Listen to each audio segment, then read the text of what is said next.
आज की चर्चा को शुरू करने से पहले जो हम आज का एक सूत्र लेकर आए वो सूत्र सुनिए।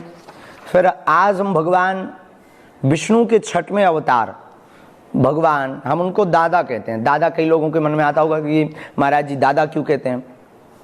दादा का मतलब ना जो आतताइयों का दमन करके उनको दंड देने की सामर्थ्यता रखे, इसलिए दो दा है ना, आतताइयों का दमन और आतताइयों को दंड देने की, दंडा लेकर के दंड देने की क्षमता रखने वाले भगवान परशुराम है, इसलिए हम उनको भगवान दादा परशुराम कहते हैं, शॉर्ट में दादा परशुराम। उन पर एक 5 मिनट की चर्चा करके और हम आपके प्रश्नों को, आपकी जो पागलपंती है, मेरे पागल हो, खूब प्रसन्न रहो। साधु जी सीताराम, कैसे हो पहले ये बताओ। आज का सूत्र है परमात्मा से नहीं पाप से डरो। अभी तक हम लोग परमात्मा से डर रहे हैं, भगवान बुरा कर देंगे, भगवान देखेंगे, सुन रहे होंगे, देख रहे होंगे तो दंड मिलेगा, ये वो। हमारा मानना है कि तुम्हें परमात्मा से डरने की आवश्यकता नहीं, आप पाप से डरो, और पाप से डरोगे तो फिर तुम्हें परमात्मा से डरने की आवश्यकता है। क्योंकि जब बैंक बैलेंस खाली होगा तो इनकम टैक्स की क्या औकात। जब इनकम ही नहीं होगी तो टैक्स काहे का। जब पाप ही नहीं होंगे तो भय किस बात का, और डरना भी क्या। जब पाप है ही नहीं तो किस बात का डरना। इसलिए हम लोग अभी वर्तमान में परमात्मा से डर रहे हैं, ईश्वर की सत्ता से डरते हैं।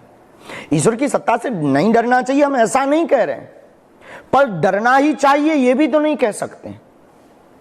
डरना ही हो तुम्हें तो तुम पाप से डरो। पाप ही नहीं होंगे, अपराध ही नहीं होगा तो अपराध का परिणाम क्या भोगना पड़ेगा, कुछ भी नहीं। लेकिन ऐसी भी जिंदगी अच्छी नहीं है कि अपराध ना भी हो। एक गांव में एक आदमी रहता था, कोई भी कार्यक्रम हो वो कुछ ना कुछ उसमें से कमियां निकाल देता था। वो कहता था यार ये तो बेकार रहा। गांव वाले बड़े परेशान रहते थे। एक बार गांव वालों ने विचार किया कि अब जो भी कार्यक्रम करें इससे ही करवाएं, इससे पूछ के करें, ताकि कार्यक्रम होने के बाद में कम से कम ये बुराई तो ना करें। एक अगला कार्यक्रम किया गया, उससे हर बात पूछी गई। अब क्या करना चाहिए, माला कब कर चढ़ानी चाहिए, लाइट कहां लगनी चाहिए, भंडारे में बनना क्या चाहिए, उसमें पंगत कितने बजे होनी चाहिए, पानी कब पिलाना चाहिए, यहां तक कि उस व्यक्ति से नमक परोसने पर भी पूछा गया। अब बाद में दूसरे दिन गांव के लोग जुड़कर गए कि आकर बताओ अब कैसा कार्यक्रम हुआ। अब तो गांव के लोगों ने सोचा जब इसने ही करवाया तो क्या खाक बुराई करेगा। और आदमी भी बहुत ऊंचा था, रहा होगा गड़ा गांव का, बहुत ऊंचे किस्म का आदमी। गांव वालों ने पूछा दूसरे दिन कार्यक्रम कैसा हुआ, बोले बहुत अच्छा हुआ है, लेकिन यार इतना भी अच्छा नहीं होना चाहिए। गांव वाले बड़े हंसे। उससे पूछा कार्यक्रम कैसा हुआ, बोले बहुत अच्छा हुआ। बोले मुंह क्यों लटका रहे, बोले इस बात पे लटका रहे हैं कि यार इतना भी अच्छा नहीं होना चाहिए कि कोई कमी ना रहे। बताओ ये भी एक कमी है कि इतना भी अच्छा नहीं होना चाहिए।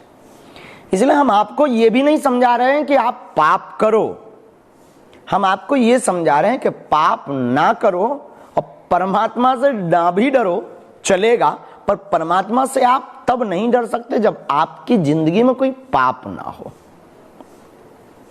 इसलिए परमात्मा से मत डरो, पाप से डरो। पाप से डरोगे तो परमात्मा से विशेष स्नेह उमड़ेगा,